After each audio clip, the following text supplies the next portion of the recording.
The Special Investigating Unit has uncovered over 5 billion rand in fraudulent student loan claims from the National Student Financial Aid Scheme, NSFAS. It seems these students misrepresented their financial struggles to unfairly claim the money. The SIU now vowing to get every cent of that amount back from the estimated 4,000 students who, it seems, have been ripping off NSFAS since 2017. Well, I'm joined now by Asive Dlanjwa of the South African Union of Students. Asive, thank you so much for joining us. You know, it's not that the money has been stolen. The money was used for studying, but my understanding is that students who actually were perhaps part of the so-called missing middle, who probably could have afforded to pay, but decided to get this bursary. Just explain to me how it worked and how you feel about it. All right, thank you, Sally. Number one, you're correct. One of the very few journalists that are correct, that the money was in fact used for studying and nothing else. And number one. And number two, by the virtue of the fact that the students are in the missing middle, means they cannot afford, because the appreciation of the missing middle is that these students, by its definition, is that they are too rich to be able to fall within the NSFAS bracket, by too rich, meaning they fall above that bracket, and they are too poor, meaning they cannot afford to pay for themselves. So they then fall within that gap, which we call the missing middle. So the notion of the missing middle itself is an appreciation that it's a group of students who cannot afford to enter institutions of higher learning, who fall outside that bracket. And with the reason we say they are missing middle is because even on the upper limit, they also don't have the necessary, they cannot afford to pay for themselves. Let me give you an example. You've got a nurse who is earning 351,000 rand per annum, a sister in some hospital. She has a child who is in UCT with a total fees per year of 160,000 per annum. Now let's imagine there was no other child alone.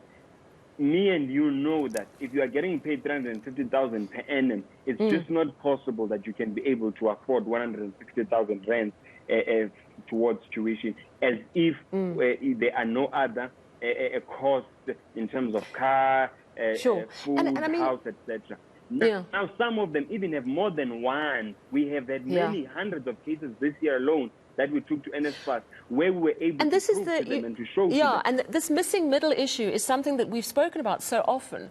The reality, though, of course, is, and the concern, I would imagine, is that they have misrepresented their financials and potentially done someone who's even poorer out of getting access to a bursary. So do you agree that even though it's not ideal, that NSFAS should offer to a broader category of students, that this is still fraud and it needs to be reclaimed?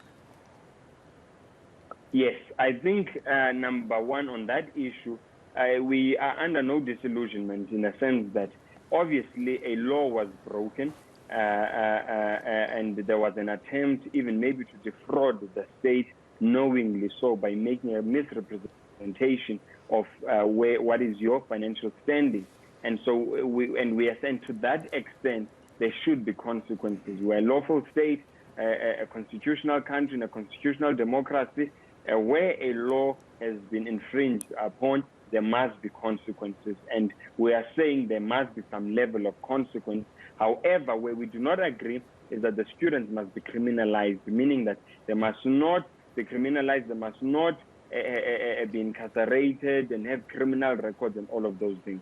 Should the students pay back the money? Yes, to the extent to which they're able to pay back the money and on favorable terms, assuming that they are working, etc. So most definitely, we should try and recoup the money as far as we possibly can, and there should be a consequence such as your community service, etc. So we're not oblivious to that. So that this is a lawful country and there must be consequences where laws have been broken, and we cannot perpetuate and create an impression that lawlessness can thrive. However, we are saying on the balance, when we look at the balance of justice, when we look at justice in fact and the scales of justice, we appreciate that the students did not seek to defraud the state for other motives except to pull themselves out of the clutches of poverty. And therefore, based on that, let them be not criminalized, because we appreciate that had we had a comprehensive funding model to assist for the missing middle, as we have been repeatedly saying to government and making proposals to that effect, that we would not be sitting with this 5 billion rand crisis that we are sitting with right now. You make an important distinction, and certainly there are students in that missing middle category who simply would not have been able to afford it if they didn't have the NSFAS bursaries. Very thought-provoking point that you are making. Thank you so much for speaking to us this evening, Asive Dlanjwa. He's from the South African Union of Students.